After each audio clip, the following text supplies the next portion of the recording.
خب بریم سراغ تحلیل‌های دوئل اولمون، ببینیم چه نکاتی داشت. اولین چیزی که میخوام در موردش صحبت کنم، ذهن انسان اینطوری کار میکنه، معمولا چیزهایی که ناشناخته است رو به شکل تهدید میبینه. یه جایی شاه محمدی گفت من جا موندم. یه چیز رو دقت کنید، قوی ترین حس در انسان حس حسادت و جا موندنه. وقتی منفی شده بود رفتم بالا سرش، احساس کردم که تیپیاشو دیگه چون باز گذاشته بود میگفت همین تا آخرش دیگه، احساس کردم تیپیشو گذاشته تیپی مسابقه، تیپیش تیپی سیستمش نبود. سیستمو انگار تارگتشو بیخیال میشه، میگه این پوله به اینجا برسه من میرم فلان کارو میکنم. خب این خیلی مسخره است. مگه بازار برمیگرده میگه مثلا خب تا اینجا برم بالا، این بنده خدا بره این خریدشو انجام بده؟ پس اینم حتما تمرین بکنید. داری ترید میکنی، خودت هم از بیرون ببین. وقتی داری کار هیجانی میکنی چون منفی شدی، اگه بیای خودت رو از بیرون ببینی، عین یه آدم آماتور به نظر میرسی که هول شده، هیجانی شده. خب بریم سراغ تحلیل‌های دوئل اولمون، ببینیم چه نکاتی داشت. اولین چیزی که میخوام در موردش صحبت کنم بحث دقت سروره. روی سیستم آی سرداری دیدید بعضی جاها لگ داشت. البته میدونم اون نرم افزاری که استفاده میکنن، چون حالا فکر کنم آفلاین و اینها، خب یقینا سرعتش پایین‌تره، اما واقعا این موضوع وجود داره. یعنی من وقتی میگم WM سرعت سرور داره، من تبلیغ نمی‌کنم و جدی دارم میگم. تو دیدن نبض و گپ و هزار تا چیزها این مهمه، همینه. یعنی شما نمودارش رو با خیلی جا مقایسه بکنید می‌بینید که بقیه نمودارها به دقت این بالا پایین نمیشن، که این حالا میتونه دو تا دلیل داشته باشه. یکی اینکه اینا خودشون LP ان، به بقیه تازه دیتا میدن. یکی دیگه شون هم حالا کیفیت سروراشون و چیزایی که دارن. اصلا یه طبقه دارن تو اون ساختمون بسیار بزرگشون که فقط سروره. این یه بحث. پس بحث سرعت سرور مهمه، چون ما نبض و اینا رو باید ببینیم، گپ و دقت تیک زدنی که اینا خیلی معنی داره برای من تریدر تحلیلگر. این از این. بچه بحث دیگه این که من نکته تکراری نمیگم. من خواهشی که دارم حتما برید اپیزودهای تحلیلی قبل رو ببینید. من دیگه چیزی رو اگه اونجا یک بار پیش اومده گفتم، فرضاً بر اینه که اونا رو دیدید دیگه، اونا رو دوباره نمیگم. این از. خب اولین نکته که هدف من بود از این که بخوام اصلا دوئل رو به این شکل ایجاد بکنم. بچه ببینید صحبت این افراد وقتی راست میگن، دروغ میگن، نماینده گفتگوی درونی ماست. من همیشه وقتی یه کاری میکنم، یه معامله‌ای میگیرم، یه صدایی داره درونم میگه که داری درست میگیری، یه صدایی داره میگه نکنه استاپ بخوره. این جنگ و دعوا همیشه وجود داره. پس اولین چیزی که باید بهش فکر بکنید اینه که میخوام با دیدن این برنامه برید فکر بکنید، گفتگوی درونیتون رو پیدا بکنید. اون صدا رو باید بشناسید، چون اون صدا شبیه صدای خودمونه که تو مغزمون داره با ما حرف میزنه، اما مهمه که ما بشناسیم، تفکیکش بکنیم که بتونیم یه اقدامی روش بکنیم، چون مهمه که یه جاهایی ایگنورش بکنیم. 2 تا محتوا داریم، ببینیدش، به این موضوع کمک میکنه. یک، محتوای شک در ترید، بچه‌ها تامنیلش رو بذارن، و یکی هم برای پلیلیست کتاب روانشناسی بحث گفتگوی درونی. این 2 تا رو ببینید، به این موضوع مرتبط. یه موضوع دیگه که تا اینجا حالا دوباره تصدیق حرفای خودمه، معمولا بچه‌هایی که میان اینجا با رزومه، چون هیستوری میخوام ازشون برای پراپای ارائه میدن، خیلی ناحرفه‌ای ترن. وقتی میان خیلی هیجانی ترن، میزنن خراب میکنن، دقیقاً انگار روحی قماره رو دارن. چون اینجوریه دیگه، متاسفانه بحث دیپازیت رو تبدیل به بازی کردن. انگار تو $50 میدی، میری توی شهر بازی، الکی بهت مثلا میگن داری با $6000 معامله میکنی. اینو تبدیل به بازیش کردن متاسفانه. بچه‌ای که اونجا میان قشنگ روحی قمار دارن. حالا من نمیتونم اسم ببرم کی اینجوری بود، چون دارم پوینت خیلی منفی میگن، ولی مثلا رکورد میزنن تو مقدار ضرری که در این مسابقه تا حالا رخ داده. چرا با خودشون هم صحبت میکنی، میگه مثلا اینجوری شد، من دیگه بت کردم که فلان کنم که اگه منفی شد پس ببرم. ببینی این دقیقاً همون اتفاقیه، بلاییه که پراپا سر شما میاره، که من در مورد این محتوا دارم، در یوتیوب هست، در کانال تلگرام هم پراپو سرچ بکنید هست. اینو مواظبش باشید. تعارف نداریم دیگه، یا یه چیزی واقعیه یا نیست. خب پراپا واقعی نیستن، دردسر ایجاد میکنن. موضوع الان نیست بخوام بگم چرا. اونجاها گفتم هم تبعات روانی دارن برای شما، هم وقتی یه کسی منافعش با شما در تضاده و واقعا اون پولی که به شما میده واقعی نیست، شما حتی مثبتاً بشی مطمئن باش 1000 تا کار میکنه که اون اتفاقی که خودش دنبالشه بیفته. حالا یه بارم این وسط بهت برداشت بده، مطمئن باش همیشگی نیستش. خب بریم سراغ موضوع بعدی. یه نکته‌ای که رخ داد، دقت کنید هر دو نفر نخواستن تموم بشه، تا آخر وایسادن. ما خیلی جاها جنبه آزادی رو نداریم. اصلا مشکل اصلی که تو بازار مالی خیلی ها خرابکاری میکنن آزادیشه. بخوای بای بگیری، بخوای سل بگیری، هر کاری بکنی محدودیتی وجود نداره. اصلا حساب باز کن برو این کارو بکن، کسی جلوی شما رو نمیگیره، کسی بابت از شما امتحان نمیگیره. اگرم بگیرن تو ایران که سوالاشو بهتون میگن همون لحظه تو کارگزاری، الان نمیدونم میگیرن یا نه، قدیم زمان ما اینجوری بود. تو خارج از ایران هم بگیرن چیز خاصی نیست، یعنی آزادی رو داریم. خب پوینتش چیه؟ من باید جنبه آزادی رو داشته باشم. قوانین باید درونی باشه، از درون من بیاد، چون بیرون خبری از قانون و اجبار نیست. اگه قوانین بیرونی باشه که اینجا وجود نداره، خب من خرابکاری میکنم. پس حواسمون به این باشه که ما نقطه مثبتمون در کار در بازار مالی آزادیه. این آزادیه که داره عدالت رو ایجاد میکنه، این آزادیه که داره برابری ایجاد میکنه. اما برای خیلیا اگه نفهمنش و جنبش رو نداشته باشن، خرابکاری به بار میاره. یه نکته دیگه همون این بود که آقای سرداری یه جایی صحبت کردیم که من گفتم ضعف ما رو نمیدونه، چون آقای شاه محمدی دانشجوی من بودن، ایشون نبودن. به این بهونه میخوام چی رو بگم؟ ذهن انسان اینطوری کار میکنه، معمولا چیزهایی که ناشناخته است رو به شکل تهدید میبینه. حالا مثلا یه موضوعی که در مورد بحث فرازمینی ها وجود داره، آمریکا و شوروی یا روسیه و خیلی کشورهای حتی چند تا اروپایی مواجهه داشتن با فرازمینی ها، که خب حالا این بحث مفصلی نمیخوام واردش بشم. اما اینو میخوام بگم بزرگترین پوینت این کشورها اینه که اگه من اینو به مردم بگم و منکرش نشم، چون الان این کار میکنن خیلیا، بعد چی جوابی بهشون بدم که اینا برای ما تهدیدن یا فرصتن؟ چی میخوام بگم؟ وقتی دارم ترید میکنم، وقتی یه کاری میکنم یا حتی تصمیمی تو زندگی میگیرم، حواسم باشه که این که حالا 1000 تا چیز ناشناخته برای من وجود داره، 1000 تا روش دیگه، دیدگاه دیگه، موقعیت افراد دیگه، این نیاد منو تحریک بکنه. خب کاری به اونا نداشته باشم، بتونم این اعتماد به نفس منو میاره پایین دیگه، تاباوری منو میاره پایین دیگه. حواسم به این باشه. خیلی چیزا هست، مثلا فلانی خوش شانستر، رانت داره، نمیدونم روشش فلان چه شکلی الان داره چی میبینه، از این حرفا.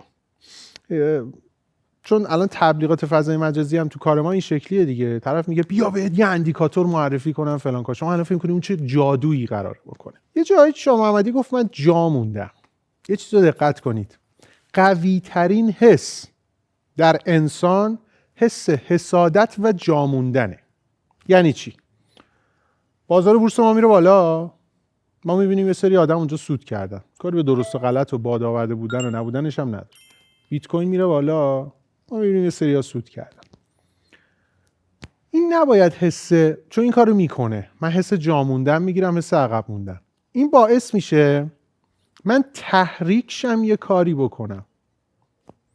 مواظب این حس باشیم، مواظب بحث حسادت در سود دیگران باشیم. حالا این که میگم حسادت، منظورم حسادت بد نیست، این که بالاخره من تحریک میشم که مثلا من چه میدونم امروز نشستم کار خودمو کردم، فلانی اونور یه چیزی خریده کلی سود کرده، منظورم اینه.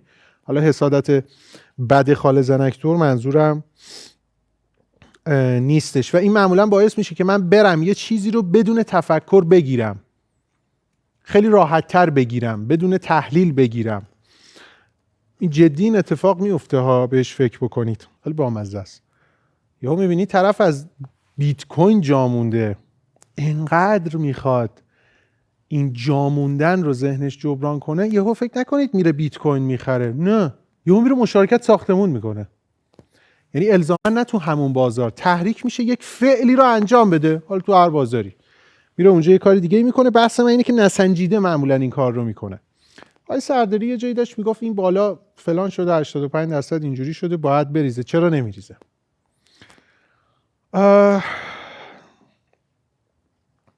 ما خیلی جاها فکر میکنیم وقتی یه چیزی منطقیه و درسته یا تحلیل من طبق سیستم درسته، حتما باید اون اتفاق بیفته که من پیش بینیش میکنم. این دقیقاً میشه تفکر مکانیکی در موردش محتوا داریم. ساده بخوام بگم، در ساختار مکانیکی شما تابعتون 1:1، یک نتیجه به یک علت یک نتیجه رو میسازه، درسته؟ اما در بحث کاتالیکی یک علت طیف نتیجه رو میسازه. آقا یه سوال، یکی از چیزایی که برای ما مهمه میگیم سوداگرا باید رو CFD کار کنن چیه؟ اینکه میتونیم روش لورج داشته باشیم دیگه، چون میخوایم سوداگری کنیم، خرید و فروش کنیم. خب ما این لورج رو که داریم، WM مارکت لورج زیاد میده، واقعی هم میده، چون بعضیا هستن لورج رو میدن اما اون استاپ آوت لول شما رو هم میبرن بالا، یعنی عملا انگار الکیه یا مارجیناتون رو زیاد میکنن. خب چون این اتفاق تو WM مارکت نمیفته. حالا میخوام چی بگم؟ لورجتون جدا، WM مارکت 20% هم کردیت میده به شما، یعنی اگه مثلا $10,000 داری، جدای از لورجی که داری با $12,000 میتونی معامله بکنی. دیگه چی میخوایم از این بهتر؟ پس ما نمیتونیم اعتقاد به این داشته باشیم که الان اگه این معامله همه چیش ترتمیز درسته، حتما باید اون اتفاقی که ما میخوایم بیفته. چرا دارم اینو میگم؟ انگار ما وقتی که همه چی ترتمیزه میخوایم رو سیستممون قمار کنیم، رو کل سیستممون. یعنی بگم آقا یا این سیستم الان همه چیش ترتمیزه، این اینجوری میشه، یا اگه نشد کلا این سیستم به درد نمیخوره. یه لج درونی انجام میدیم با خودمون، لج میکنیم. این مهمه، این که میگیم تعصب پیدا نکنید رو چیزی، و اینکه اساساً در بازار، اصلا تو ساختار کاتالیکی در علوم سیاسی هم همین هست. وقتی یه چیزی در چشم ما به نظر خیلی واضح و شسته رفته میاد، اولا یادمون باشه شاید خطای دیده، چون اصلا اینکه چه چیزی ترتمیزه نسبی و قراردادیه، شاید ما داریم اینجوری میبینیمش. نکته دوم، اتفاقا در ساختار کاتالیکی چه علوم سیاسی چه علوم اقتصادی و بازار مالی و حتی فلسفه، وقتی یک چیزی خیلی شسته رفته است شما باید بهش شک کنی، چون این یعنی اکثریت خرد جمعی اونوریه. یعنی اگر شما اتفاقا معامله پیدا میکنی که بیش از 90% ادله به هر روشی میگه بای به بالا رفتنش، شک کنید. اتفاقا باز همین جای سرداری که داشت میگفت این بالا رفته، ادلهش چی بود؟ گفت بایرها ترپ شدن، یهو خالی شده اون بالا. خب این با یه ادبیات دیگه انگار جمله جورج سوروس هم هست. اونم نگرشش اینه که وقتی یک روند صعودی وجود داره اتفاقا میره دنبال سلش و برعکس. میگه یه جایی نوک این حجم زیاد که میخوره تعصب خرد جمعی شکل گرفته و من میخوام برگردم. با مزه سا بورس ایران میره بالا، نزدیکای آخرش بیشترین ورود پولو بهش داریم، حجم بیشتر اون تهش خورده. یکی از دلایلی هم که میگم استفاده از حجم الزاما درست نیست، چون اینجا دچار مشکل میشه. حالا بیت کوین اون موقع که 2-3 سال پیش اومد تا یه محدوده ای، اونایی که ضرر کردن بیشترین حجم عامه اون بالاش وارد شد. جورج سوروس دقیقاً دنبال همینه، یعنی فلسفه بیس سیستمش اینه، تا حالا معاملاتش رو هم روی این بوده. حالا چی میخوام بگم؟ ببین اینه که من میگم به قول ارسطو که میگفت دانش و حکمت درونیه، هر کسی با فکر کردن باید بتونه بهش برسه. اگه من اومدم به شما گفتم که من اینو میگم و شما نمیتونی به این فکر کنی برسی، پس حرف منو گوش کن، تقلید کن، من میشم دیکتاتور. این صحبت ارسطوئه، حالا برید فکر کنید که مصداقش کجا هست.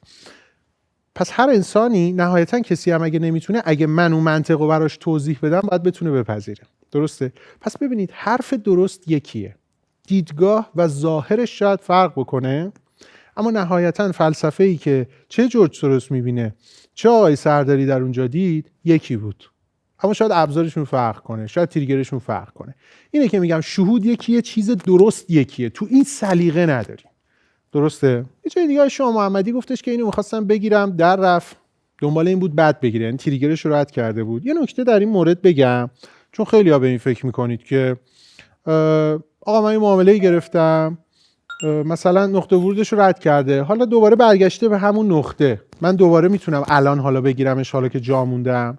من میگم نه، چون ببینید پوزیشن خوب به همونجا بر نمیگرده. پوزیشن خوب و ایدئال اونیه که رد میکنه دیگه اونجا رو نمیبینه، میره به سمت تارگتش.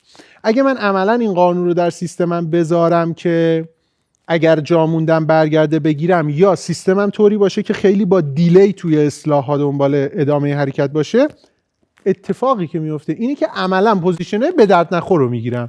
اونایی که خیلی خوبن که یه تک میرن از دست من جا میمونه. در مورد آقای سرداری آخرای مسابقه که منفی شده بود یه اتفاقی افتاد.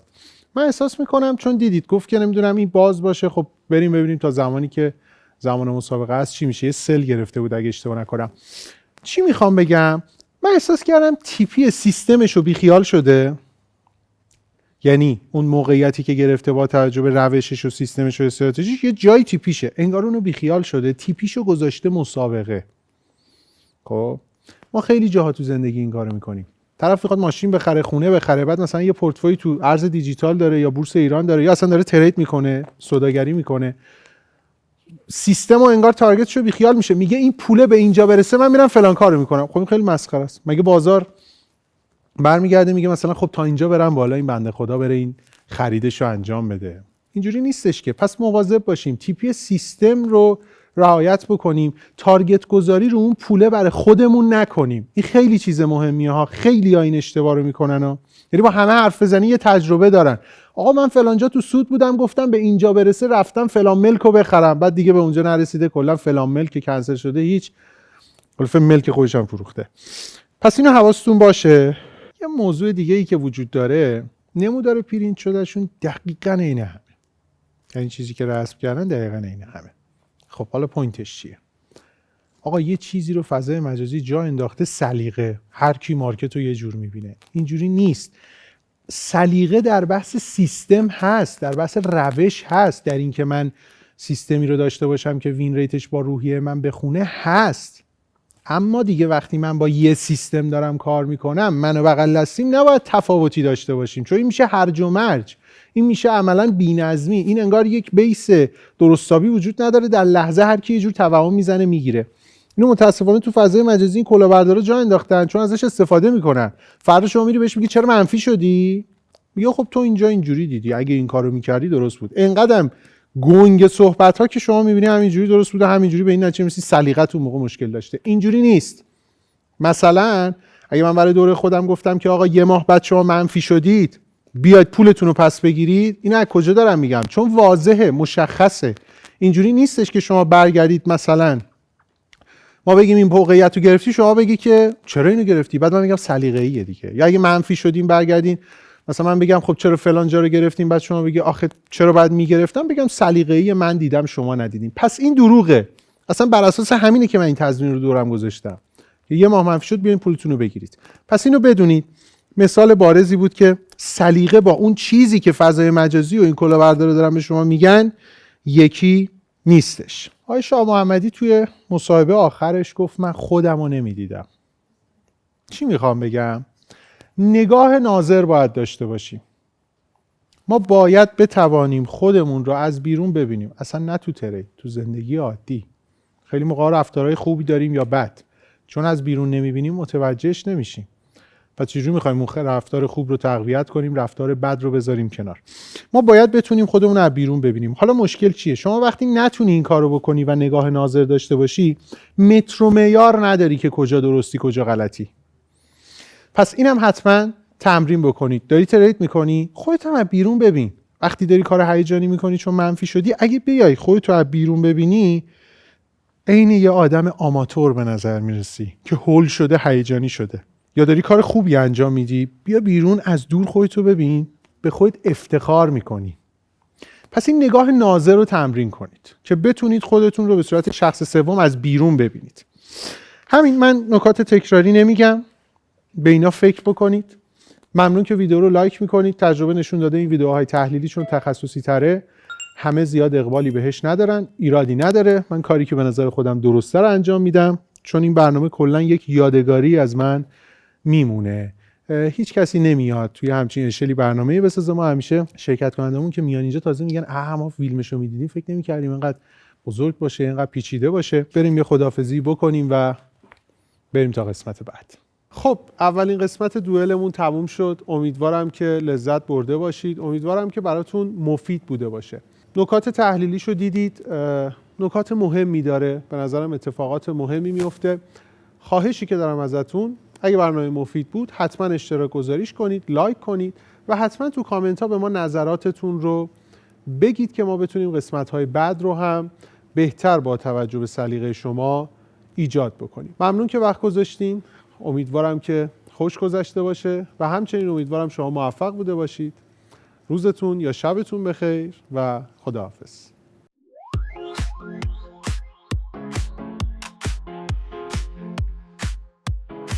تو بازی ترید برنده میشیم، روی موجای کریپتو میریم، با بیت کوین قهرمان میشیم، بازار سهام سود رو میگیریم، هر روز یه راهکار تازه داریم، با استراتژی و پیش میریم، فارکس هم مثل یه دنیاست، پولا تو جیبمون پر میشه. رقابت دنیای ترید سخته، اما ما میدونیم که چطور برندشیم. کریپتو کارنسی بیت کوین رو در دست، با قدرت تو این مسابقه